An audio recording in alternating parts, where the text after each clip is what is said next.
they have means this scholarship has a fund of 1200 crore rupees. So it's easily possible that this scholarship would be able to fund your education. Mr. Ratan Tata also donated a lot of his wealth for Harvard, means those students who are planning to study at Harvard from India. He has donated that amount for Harvard education.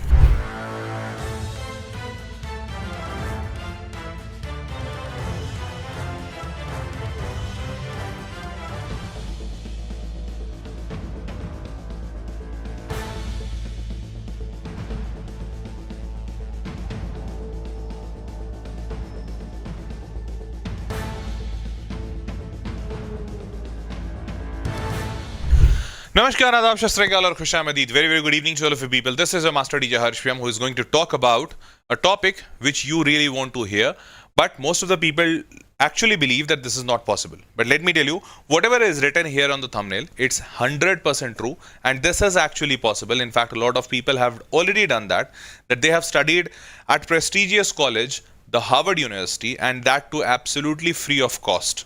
Yes, you are hearing it right. And today in this session, I'm going to tell you that how is that possible and how you can become one of that person who can actually study at Harvard University, one of the Ivy League colleges, absolutely free of cost. So let me get into this detailed video and tell you how is this possible and how you can make it possible. So let's get started. But before starting the video, if you have yet not subscribed to the channel, kindly subscribe to the channel. We also have our Telegram channel where we float a lot of useful resources. You can follow that Telegram channel as well for getting all such resources and content absolutely free of cost. The link for this Telegram channel also is in the description box. Let's get started. So first of all, Harvard University was established in 1636. Now, so some of the facts about Harvard University. So basically it is ranked 4th in the QS World Rankings. But the top 10 universities are the top 10 universities. They are kind of the best. It does not matter that which is ranking at first and which is ranking at 2, because 1, 2, 3, 4 hardly matters in the top 10. All of them are super great. Now, in 2025 Times Higher Education the World University Rankings, Harvard secured 3rd position with an impressive overall score of 97.7. Now, why Harvard University remains a top choice for US students? Analyzing its performance in the QS and the World University Ranking. So basically this has been an article across many news agencies, many newspapers, and they have been continuously covering this, that why Harvard is so likely to be the best university and why it is one of the most favorite you can say among all the aspirants. So let's see. So first of all, Harvard offers world-class faculty, cutting-edge resources, unmatched opportunities, all such thing. The best part is that Harvard has got 161 Nobel Prize winners. Can you just imagine that? 161. That's a crazy number. Probably very few universities have achieved this feat, that they have got so many Nobel Prize winners coming out of their college. And this is a really great big thing.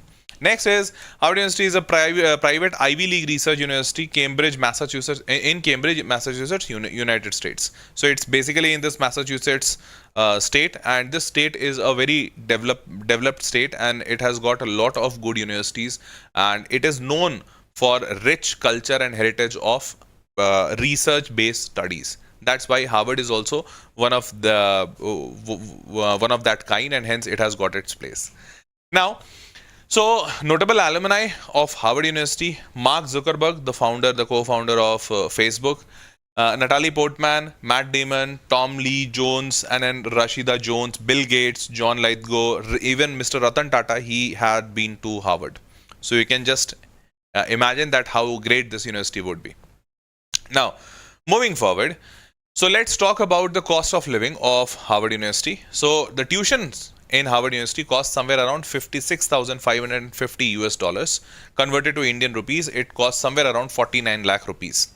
Now, if I talk about fees, tuition, what is this fees? Tuition fees. This had to be something. Okay, I guess this is some misprint. But okay, so this, this is basically administrative fees. So if you take this administrative fees, something around of 5,000 US dollars, that brings again 4.5 lakh rupees. Now this is housing and this is food. So housing is around 12,922 US dollars, somewhere around 11 to 12 lakh rupees housing. This is an average. and even the food would cost somewhere around 8,000 US dollars, that is somewhere around 7 lakh rupees. So if you add all of them, this all cost is per year cost. So if you add all of them, it costs somewhere around 72 lakh rupees in a year. Now, if this is the price of 1 year of education in Harvard University, obviously anyone who has a capacity of spending somewhere around 1 crore rupees a year and it does not mind that person that much, then he or she would be able to go for Harvard. But other than that, any person, any common person would never ever be able to think about studying in Harvard, because this amount is insanely high, and most of the people, at least in India, do not earn this much. Forget about spending this much. So then it becomes very evident that people from developing nations, student from developing nation, can go to these colleges only if they are provided with financial support, and that becomes possible because there are a lot of opportunities, and that is why a lot of students from Indian subcontinent are able to go to Harvard and complete their education. Now let's see how is that possible. So, but before that, what is the selection ratio? So that is also a very important part, because if you are applying to these universities, you must know that whether your candidature would be accepted or not. So it's not that easy to get into Harvard.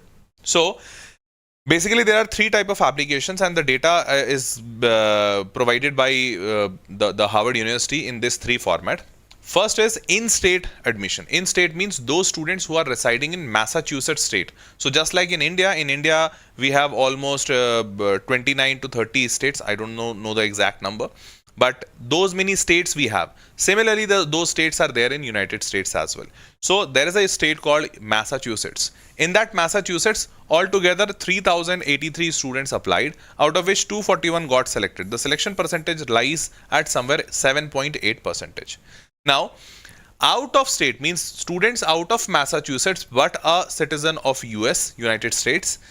They applied somewhere 37,920 students and 1,423 got selected. Here the selection percentage lies at 3.75%.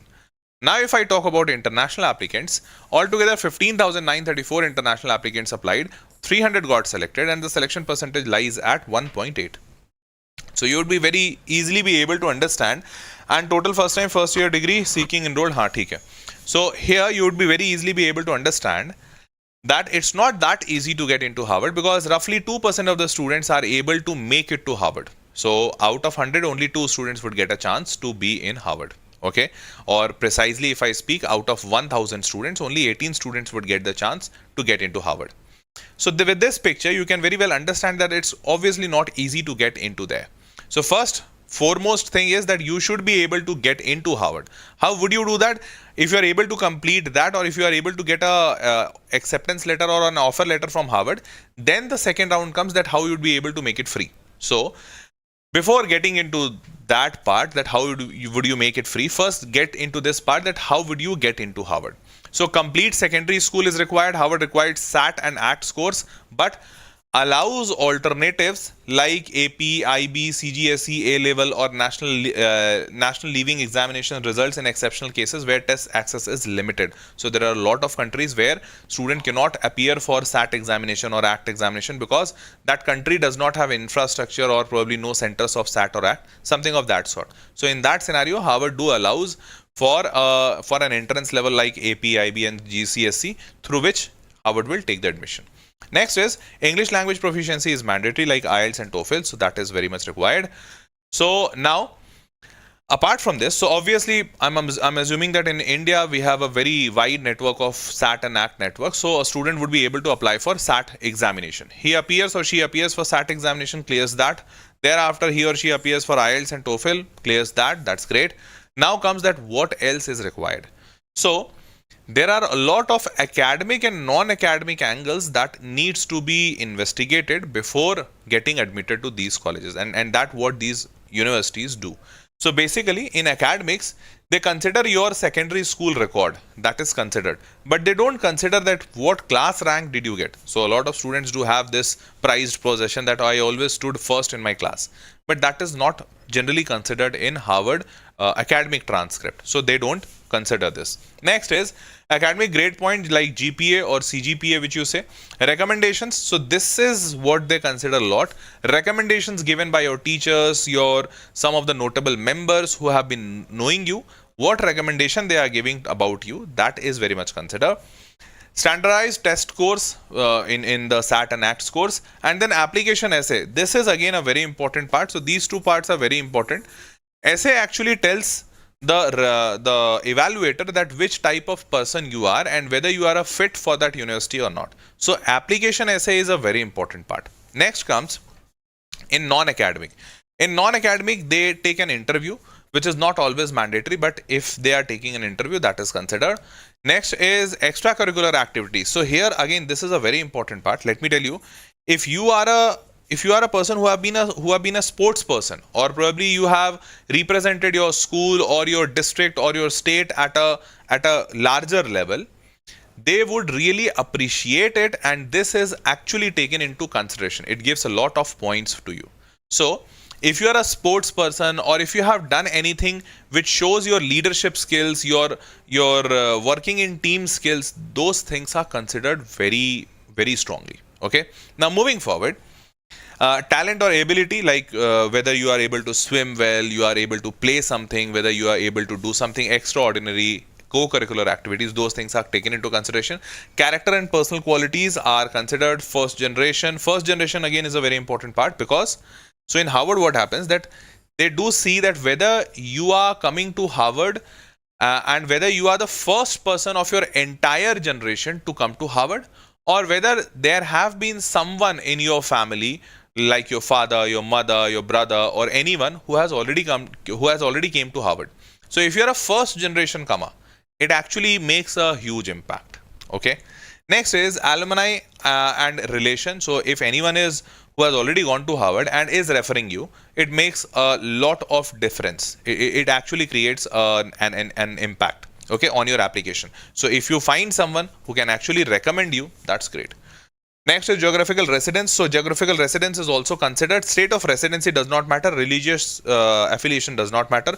Volunteer to work experience, and level of applicant's interest. These three things are again important, and that's why a lot of times it is said, in fact, those people who help students in creating their applications, they always suggest students that you should join some NGO, you should join some social help group, so that you can build your profile and they can give you a certificate that you have worked in this such and such field from such and such time, and you can substantiate or prove this fact that you have worked, because the proof of work that you have actually worked on field, that's immensely high. Okay. Now moving forward, so it will not always be possible for a student to have an interview. Please note that, because it's not mandatory that every time you'll have an interview. So if it is possible, you will get an interview. Otherwise, you might not even get an interview, and still you might get selected. Okay. Next is, what's the score range which is required in these examinations? So in ACT examination, this is an American College Testing Examination. This is on a range of 1 to 36. A student might need 34 to 36 in between this for getting selected to Harvard. Or if a student is appearing to SAT examination, SAT and ACT are both similar type of examination used for getting university entrance. SAT examination is on a scale of 14 to 600. In this, you might need 1500 to 1590 as a score range to get selected to Harvard. This is the cutoff. Okay. Now, application process. So basically, application process is the common application or the coalition application along with the required supplements, whatever I have said you right now. Subsets of questions and activities list, personal essay, fee waiver request. So these all things are required, like subsets of questions. So I'll show you what is that. Activities list, that you have done anything in your life, like swimming, jogging, horse riding, any cricket playing, any sports activity, indulging in any NGO activity, any social cause thing, any self-help group, or anything, whatever you have done, you can mention that. And then a personal essay, which will actually describe your intent and which type of person you are. Next is financial aid. Now comes the financial aid. So after doing this entire thing correctly and in a very beautiful manner, I am assuming that you have been selected to Harvard. Now Harvard gives you acceptance letter or an offer letter that, okay, Mr. Such and Such, you have been selected for the fall classes or the summer classes of 2026, and we welcome you with all the appreciations. Thanks for choosing Harvard, something of that sort. Now comes that whether will you be able to get the financial aid or not, and how does it actually work out. So here, Harvard College provides need-based financial aid to all admitted students, including international students. This need-based financial aid policy applies to undergraduate bachelor student, including international students. The aid can cover 100% of tuition, room, board, and other expenses. So it's even possible that you can get covered entirely. Your entire 72 lakh rupees per year might get covered. It is possible, and in fact, there are a lot of students who are studying in Harvard from India whose entire expense have been covered. So there are students. Okay. Now, so this snippet I have taken from the Harvard University's website itself. 55% of students receive need-based Harvard scholarship. 55%. Can you just imagine this? 55% students do receive need-based Harvard scholarship. 1 in 4 pays nothing to attend. So 55% is the amount of student who gets something as a scholarship, but actually 25% of them get 100% scholarship. Can you just imagine that? So out of 100 students, 25 students pay nothing to Harvard. This means that's absolutely 100% tuition fee waiver. Isn't that great? Super great. And still 55% do get some scholarship. That's again a great thing. Now, so what is the eligibility criteria for this financial aid? Family's annual income should be below 85,000 US dollar. What does it mean? It means that your family income should be lesser than 73 lakh rupees per annum. I guess almost like 95% families in India do have a family income lesser than 73 lakh rupees per annum, isn't it? Only probably 5% of the families in India might be having above this, isn't it? So obviously you all are eligible if your family income is lesser than this. Families earning between 85,000 US dollar to 1,50,000 US dollar. In fact, so they have made a clause for this as well. So if your family earns between 73 lakh rupees to 1.3 crore rupees per annum, then you can contribute 0 to 10% of your annual income, means 7.5 lakh to 13 lakh, sorry. 7.5 lakh to 13 lakh, somewhere around that amount you can contribute for your education. Like if your father is earning somewhere around 1 crore rupees, so he can contribute 10 lakh rupees towards your education. That much they can do. Instead of giving them an entire 50 lakh rupees of tuition fees, you can even work out with a 10 lakh rupees tuition fees. That is possible. Earning above 150,000 US dollar means earning above 1.3 crore rupees per annum will be asked to pay proportionately more than 10% based on their circumstances. So then it would be required, like whatever you are earning, based on that they would be asking you to pay that much. Okay.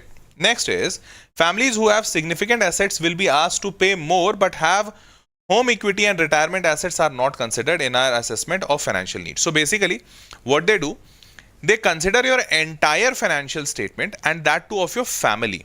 Now, so say for example, if your father earns somewhere around 1.5 crore rupees, then also it's not like that you will have to pay the entire tuition fees, because for a person even who is earning 1.5 crore rupees per annum, that's somewhere around 12.5 lakh rupees month.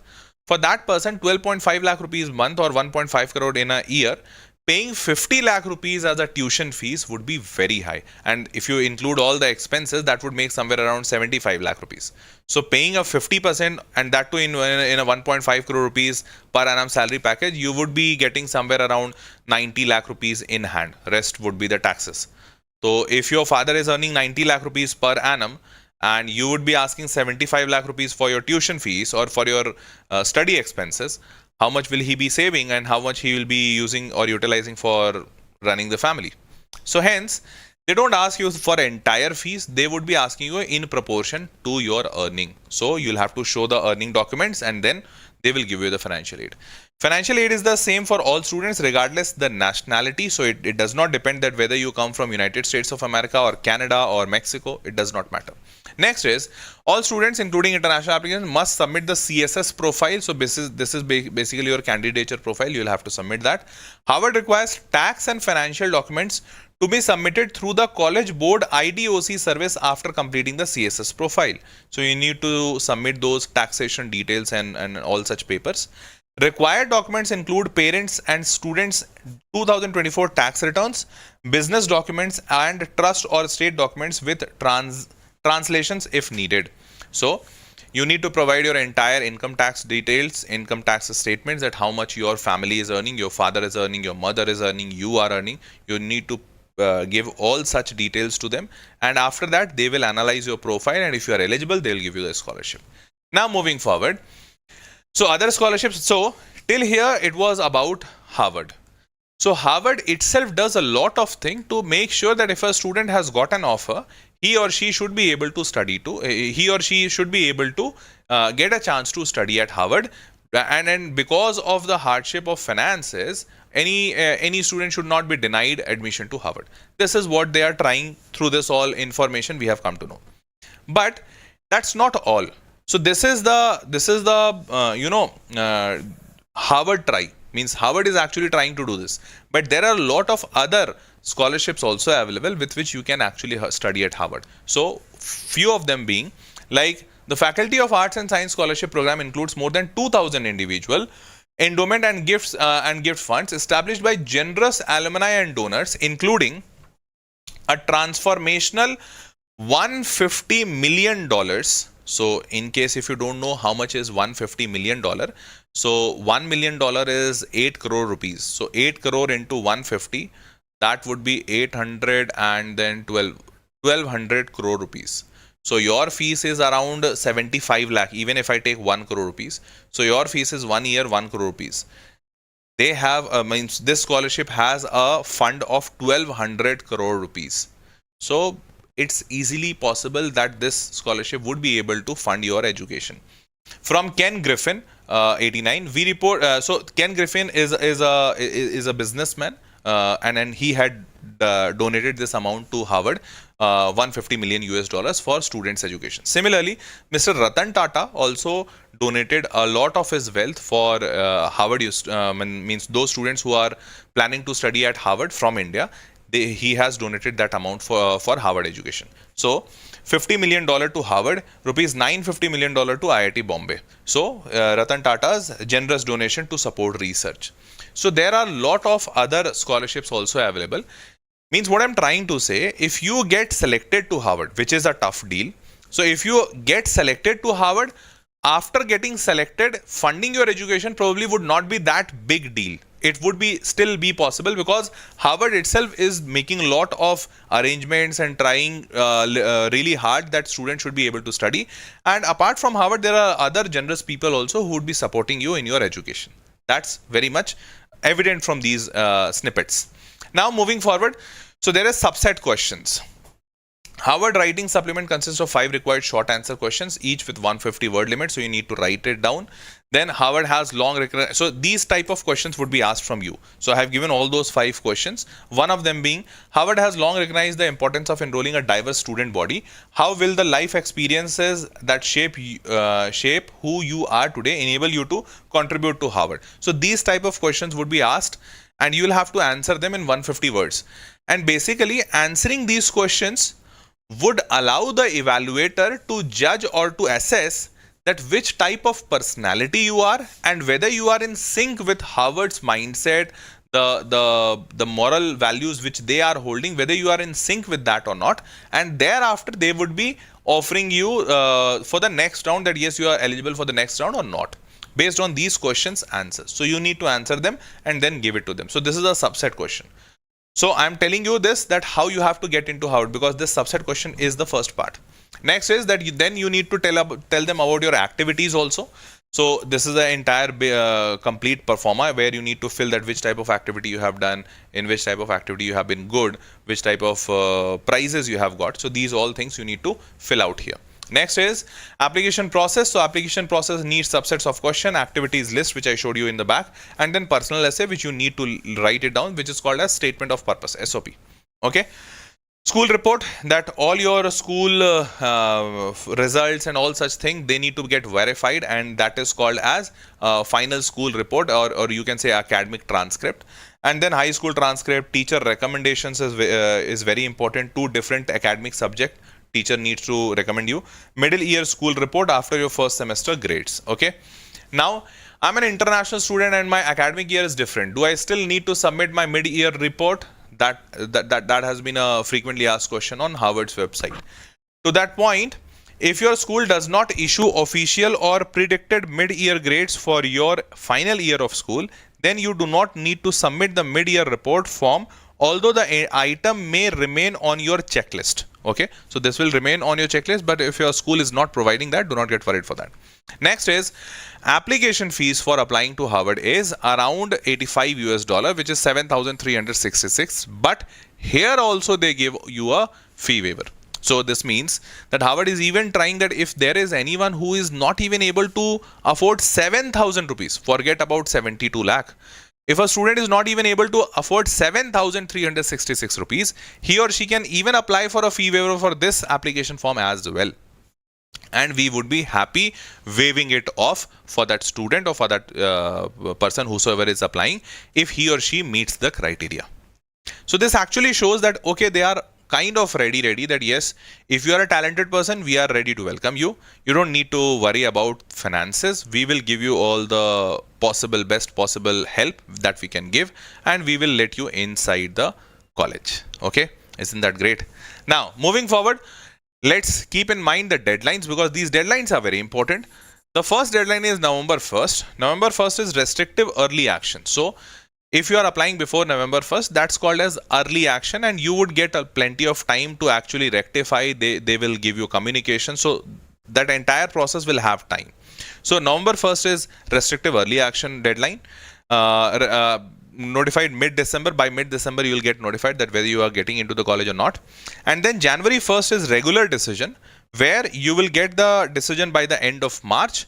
And then after the end of March, your classes would be starting somewhere around August or September, if I'm not wrong.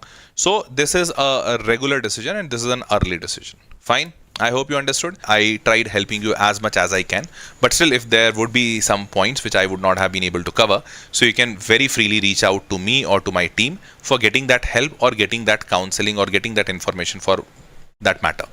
So how you can do that? There is a link in the description box, given in the description box. You can click on that link, fill all your details. You'll get a call back from my team within 48 hours. Why asking 48 hours? Because this service is absolutely free of cost. Hence, we are getting a high call volume. So you'll be getting a call within 48 hours. You can ask all your doubts. You can clear all your points and on all your information you can get from my team. Thereafter, you can decide. Okay. So we would be happy helping you. You can just drop down your details, and my team would be connecting with you to give you all the details. Okay, fine. So that was all for this session. Hope you loved and enjoyed it. With this, it's time to say a goodbye. See you all in the next session. Till then, bye bye. Take care. Good night.